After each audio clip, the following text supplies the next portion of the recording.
کچھ کہا ہے آپ صلی اللہ علیہ وسلم کا ایک ایک قول وہ سچا ہے، اور قیامت تک آنے والا جو واقعہ ہے وہ سچ ہو کر کے دکھا رہا ہے۔ اس لیے ہم مسلمان ہیں، ہم نے حدیث کی کتابوں میں پڑھا جناب محمد الرسول اللہ صلی اللہ علیہ وسلم کے دیوانوں کے واقعات ہیں، آپ صلی اللہ علیہ وسلم کے پروانوں کے واقعات ہیں، اور کیسے کیسے واقعات ہیں، عقل حیران ہے۔ ایک موقع پر ایک صحابی رسول حضرت عامر بن عاص رضی اللہ تعالی عنہ ہے، حضرت عامر بن عاص کو افریقہ کے جنگلوں میں دین کی تبلیغ کے لیے بھیجا گیا اور وہاں کا گورنر بنا دیا گیا۔ تو حکومت تو اسلام کی تھی، دائرے خلافت میں وہ چیزیں تھی، وہاں کسی وجہ سے ایک خیمہ لگانے کی ضرورت تھی جہاں لوگ رہیں، اپنے مسائل آ کر کے بتائیں۔ تو لوگوں نے کہا کہ بھی فلاں جگہ لگا لیجئے، فلاں جگہ کر لیجئے، فلاں جگہ کر لیجئے۔ کسی نے مذاق سے یہ بھی کہا کہ جنگل میں لگا لو۔ تو افریقہ کا جنگل جب آج تک مشہور ہے تو اس زمانے میں کیسا ہوگا؟ تو حضرت عامر بن عاص نے کہا کہ چلو جنگل ہی میں لگاؤ خیمہ۔ تو ان کو تو حیرت ہو گئی وہاں کے لوگوں کو کہ یہ کون پاگل لوگ ہیں، کیسے عقل کے پیدل لوگ ہیں، وہاں اتنے خطرناک قسم کے جانور ہیں اور درندے ہیں کہ ان میں سے ایک کا بھی پتہ نہیں چلے گا۔ لیکن یہ وہ لوگ تھے کہ جن کے دلوں میں خوف خدا تھا، یہ وہ لوگ تھے جو مخلوق سے نہیں ڈرتے تھے، خالق سے ڈرتے تھے۔ یہ وہ لوگ تھے کہ جو محمد الرسول اللہ صلی اللہ علیہ وسلم کے دین کے سپاہی تھے۔ حضرت عامر بن عاص نے جب اعلان کر دیا کہ ہاں خیمہ لگایا جائے افریقہ کے جنگل میں، اب تمام قافلہ روانہ ہوا۔ یہ گاؤں کے لوگ بھی، شہر کے لوگ بھی چلے، ذرا ان کا تماشا دیکھیں گے۔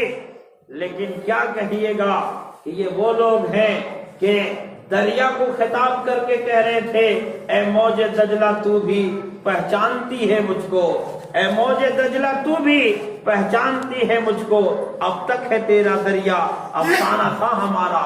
یہ وہ لوگ ہیں کہ جو دریا پہ کود گئے تو دریا نے راستہ دے دیا۔ دشت تو دشت تھے، دریا بھی نہ چھوڑے ہم نے، بحر ظلمات میں دوڑا دیے گھوڑے ہم نے۔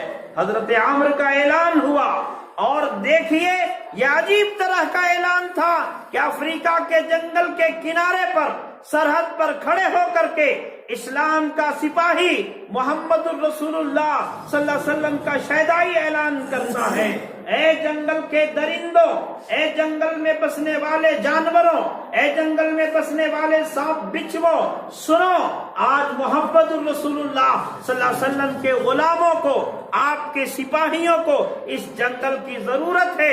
اس لیے ہم یہ اعلان کرتے ہیں، ہم یہ آرڈر دیتے ہیں کہ تم جتنا جلدی ہو سکے جنگلوں کو خالی کر دو۔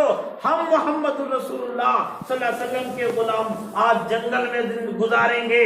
تو تاریخ نے نوٹ کیا، آپ اتہاس کے پنوں کو پڑھیے اور خراج عقیدت پیش کیا، نوٹ کیا تاریخ نے کہ 14 صدیوں میں نہیں، جب سے انسان کی ابتدا ہوئی تب سے صبح قیامت تک کوئی ایسا منظر نہیں آیا کہ جنگل میں بھی ایسی حکومت قائم ہوئی ہو کہ جنگل کے درندوں کو، وہاں کے چرند پرند کو، وہاں کے ڈسنے والے جانوروں کو، سانپ بچھوؤں کو یہ آرڈر دیا گیا اور وہ اس پر فرما برداری کے ساتھ عمل پیرا ہو گئے۔ کتابوں میں لکھا، مورخین نے، تاریخ دانوں نے حدیث کی کتابوں میں لکھا کہ یہ جانور ایسے سامنے سے گزر رہے تھے جو دہاڑنے والے ہیں، پھاڑنے والے ہیں، شیر، چیتا اور بھالو اور افریقہ کے خطرناک قسم کے جانور محمد الرسول اللہ صلی اللہ علیہ وسلم کے غلاموں اور آپ صلی اللہ علیہ وسلم کے جانثاروں کے سامنے سے ایسے سر جھکا کے گزر رہے تھے کہ جیسے ہاری ہوئی قوم فاتح کے سامنے سے گزرتی ہے، سر اٹھا کر نہیں دیکھتی۔ یہ واقعہ ہے اور یہ سچا واقعہ ہے، یہ صحیح واقعہ ہے، ہمارا ایمان ہے اس پر۔ آج بھی ہوگر ابراہیم سا ایماں پیدا، آپ کر سکتی ہے اندازے گلستہ پیدا۔ آج بھی اللہ کی طاقت تو وہی ہے، قدرت وہی ہے، ہم بدل گئے ہیں اور ہم نے اپنے آپ کو ایسا بدل دیا اور اس انداز سے بدل دیا کہ ہم صرف رسمی طور پر زبان پر اسلام کا نعرہ ہے ظاہراً توڑ لیا، ہم نے بتوں سے رشتہ، پھر بھی سینے میں صنم خانہ بسا ہے یارو۔ اس لیے میرے بزرگوں، میرے بھائیوں، میں معذرت خواہ ہوں، مجھے جتنا وقت دیا گیا تھا شاید اور زیادہ وقت ہو گیا، اس لیے، لیکن ایک درد ہے ہمارے آپ کے درمیان میں، ہم اس کو محسوس کریں، سمجھیں، غور کریں، اپنے آپ میں بیداری لائیں۔ صرف دنیا کے چند سکوں کے لیے جینا، یہ جینا تو جانوروں کا جینا ہے، یہ چوپایوں کا جینا ہے کہ اپنا پیٹ بھریں گے، اپنے بچوں کا پیٹ بھریں گے، اس کے علاوہ کچھ بھی نہیں ہے۔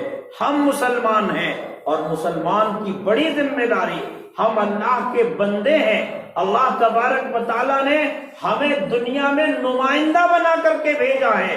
اور میں نے شروع میں عرض کیا تھا کہ اللہ تعالیٰ نے کیوں بھیجا، تو حدیث قدسی ہے، اگر اس پر اللہ فرماتا ہے کہ میں ایک گمشدہ خزانہ تھا، میں نے چاہا کہ لوگ مجھے پہچانے، میری معرفت حاصل کریں، تو میں نے انسان کو وجود عطا کیا۔ انسان کے وجود کا مقصد کیا ہے؟ معرفت الہی ہے، اپنے رب کی پہچان ہے، اپنے مالک کی پہچان ہے، اور اس کے لیے ان مالک کو پہچاننے کے لیے ہمیں انبیاء علیہ السلام کا طریقہ اور راستہ دیا گیا۔ ہمارے آقا حضرت محمد الرسول اللہ صلی اللہ علیہ وسلم نے اپنی پوری زندگی نمونہ کے طور پر ہمارے سامنے چھوڑی ہے۔ پچھلے تمام نبیوں کی زندگیاں ختم ہو گئی، لیکن محمد الرسول اللہ صلی اللہ علیہ وسلم کی زندگی کب سے؟ جب سے دنیا قائم نہیں ہوئی تھی، دنیا کے بننے سے 1000 سال پہلے اللہ تبارک و تعالی نے قرآن پاک میں سورت یاسین نازل فرمائی۔ اس سورت یاسین کی تلاوت 1000 سال پہلے کی تھی۔ یاسین والقرآن الحکیم انک لمن المرسلین، یاسین قسم ہے حکمت والے قرآن کی، آپ ہمارے رسول ہیں، اور اللہ تبارک و تعالیٰ نے انبیاء سے وعدہ کرایا۔ حضور علیہ السلام کی زندگی وہاں سے شروع ہوتی ہے، اور آپ کی زندگی پیدائش سے لے کر جوانی تک، جوانی سے نبوت تک، نبوت سے 63 سالہ زندگی کا لمحہ لمحہ ریکارڈ کے ساتھ محفوظ ہے۔ دنیا میں کوئی ایسی شخصیت نہیں، کوئی ایسی ہستی نہیں، کوئی ایسا مسلح نہیں، کوئی ایسا ریفارمر نہیں جس کی زندگی کا اتنا ریکارڈ موجود ہو سوائے ہمارے آقا حضرت محمد الرسول اللہ صلی اللہ علیہ وسلم کے۔ میں ایک بات بتاؤں آپ کو، حیرت کی بات ہے، بہت بڑے پیر سے ہم مرید ہوں، بہت عشق ہو اس سے، لیکن کبھی آپ نے اس کے داڑھی کے بال گنے ہیں کہ کتنا ہمارے پیر صاحب کے داڑھی کے بال سفید ہوئے ہیں؟ کوئی نہیں گنتا۔ لیکن محمد الرسول اللہ صلی اللہ علیہ وسلم کے دیوانوں نے گنا ہے، آپ کے داڑھی مبارک، ریش مبارک کے 14 بال سفید ہیں۔ جس کے بال اس طرح محفوظ ہوں تو اس کی زندگی کیسی محفوظ ہوگی؟ ایسا نبی ہمیں عطا فرمایا گیا، اور اس کے بعد بھی ہم پد بھرشٹ ہو رہے ہوں اور غلط راستے پر جا رہے ہوں، ہمارا معاشرہ اور ہمارا سماج بگاڑ کی طرف جا رہا ہو۔ نوجوان طبقے کہاں جا رہے ہیں؟ آج ہوٹلوں میں جا کے دیکھیے، کھلم کھلا بات ہے، ایمان کی محنت نہ ہونے کی بنیاد پر ہمارے بچے کوریکس اور فینسی ڈیل میں ڈوبے ہوئے ہیں، اور سمجھ رہے ہیں کہ ہم کھانسی کا سیرپ پی رہے ہیں۔ دوائی دکان والوں سے پوچھئے کتنا بیچے۔ مسئلہ پوچھنے آیا ایک نوجوان لڑکا میرے پاس کہ مولانا صاحب کھانسی کا سیرپ پینا جائز ہے کہ ناجائز ہے؟ تو کھانسی سیرپ پینا ڈاکٹر لکھے گا تو جائز ہے، لیکن کتنا پینا ہے؟ ارے ڈوز جو ہے اس کا 1 چمچ یا 2 چمچ ہے۔ آپ جو پی رہے ہیں پوری شیشی، یہ شراب سے زیادہ حرام ہے، یہ سور کے خون سے زیادہ حرام ہے۔ یہ کیوں ہو رہا ہے؟